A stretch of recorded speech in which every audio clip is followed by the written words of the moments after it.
All right, guys, so in this video, I'm going to build off of the video I did with Brent and Lottie, or the video where I coached Brent through teaching Lottie how to get Lottie to go to a bed or a target through shaping. If you haven't seen that video, go watch that video because, like I said, this video is going to start where that one left off. And where that one left off is we taught Lottie, or Lottie was starting to get, that if she goes to the target all on her own, she will get a reward. So we haven't added the command to it yet. We just conditioned her to expect a reward if she went to the bed on her own. So let me show you what the dog should look like at this point. Nova. So what the dog should look like is they should go to the bed more or less on their own. Good. Good. But no commands. Just the dog understands that if they go to the bed, they're going to get a reward. Good. The dog doesn't have to sit. They don't have to down. They don't have to stand. They don't have to do anything besides just go to the bed. Good. And just do it whenever they want. There's no command to it yet. And no release. So the next step is to add the command and the release to that behavior. And once going to the bed is really consistent, it's really easy to add the command and the release. All you're going to do is say the command just before or just as they start to move to the target. Nova, go to bed. Good. Okay.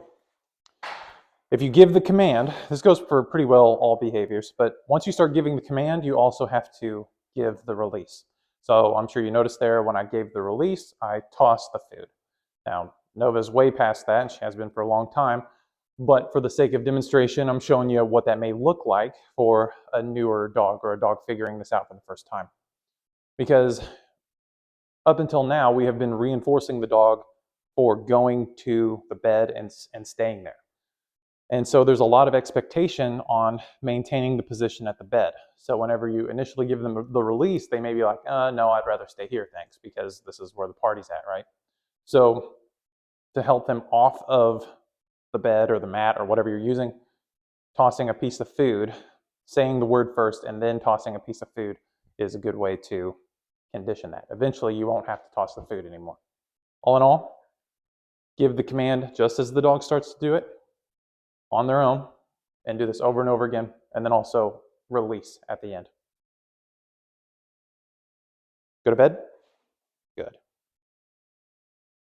Mark her as soon as she gets there? Good. Okay. Food toss. Mix up how many rewards you give the dog, sometimes 1, sometimes 2, sometimes 3, before releasing them. That'll just help them stay more stable on the bed or on the target. Go to bed? Good. Okay. After you get many repetitions of that in, I'm talking, anywhere from 50 to 100, maybe more reps than that. Then your next step is to add the dog's name in front of whatever command you're using. Now this will play into all your other training and kind of tie them all together, because if you're consistent with that with all of your behaviors, which is what I like to do, the dog's name will start to become a cue to pay attention because I'm about to give you a command. And so if you're consistent with all of the behaviors, with saying the dog's name before the behavior, you will create that naturally. And it will happen pretty well all on its own, just by saying the dog's name before you give a command, all your commands. So going to a bed, it's going to be no different. Nova. Au pied. Nova. Go to bed. Good. Okay. Nova. Go to bed. Good. Okay. Nova. Go to bed. Good.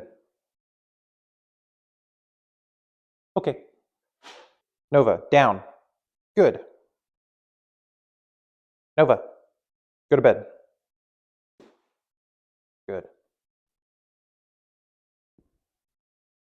Okay. Nova, sit. Nova, go to bed. Good. So hopefully you can see how her name kind of tied all of those behaviors together in a sense. Of course, you have to teach each one of those individually, but the name is consistent throughout all of them, and it's something that she can consistently associate to obedience in a sense. But once you can get your dog to go to a target or a bed, pretty well like you're seeing here with the dog's name and then the command, and they're doing that very consistently, it's very clear that they get it. From here, you can build a bit more duration, add a little movement, or you're kind of getting into the realm of distractions, starting with you and your movement being a distraction. So you would start off with teaching the dog that no matter what I'm doing, you stay there until I give you another obedience command or I give you the release. From there, once the dog pretty well will ignore all of your potential distractions that you can do to try to get them off the bed without the release or another obedience command, then you start adding external distractions. You know, other people, other dogs, toys, whatever you can think of.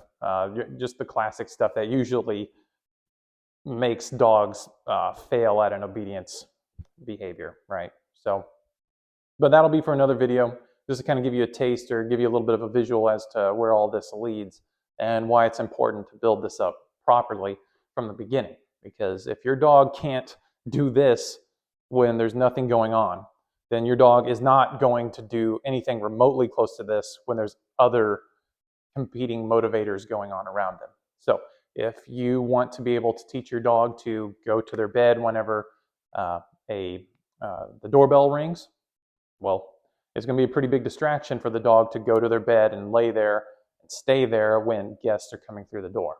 That's a pretty big distraction for a lot of dogs. And if you don't take the time to practice this up front and make sure it's very solid, then it's going to fall apart before it even starts in those situations. So you got to layer all this on, and you got to do this a certain way if you want it to be functional. So I hope this video was helpful. Hope it helped you see how it all comes together. And I hope from watching all my other videos that you're starting to see a theme here, that the process of teaching functional obedience to a dog, in other words, obedience you can use every day, in all sorts of scenarios, is more or less the same, no matter what the behavior is.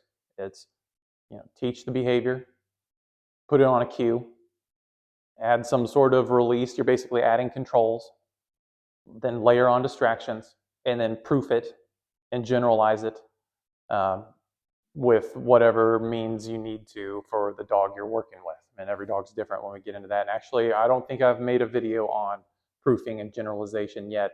That's a bit of a broad topic. Eventually, I'll get to it whenever I work up the willpower to do it. So, but until then, hang in there, practice with your dog, what you're seeing here, and good luck with your training. Have fun with it, and I'll see you in the next one.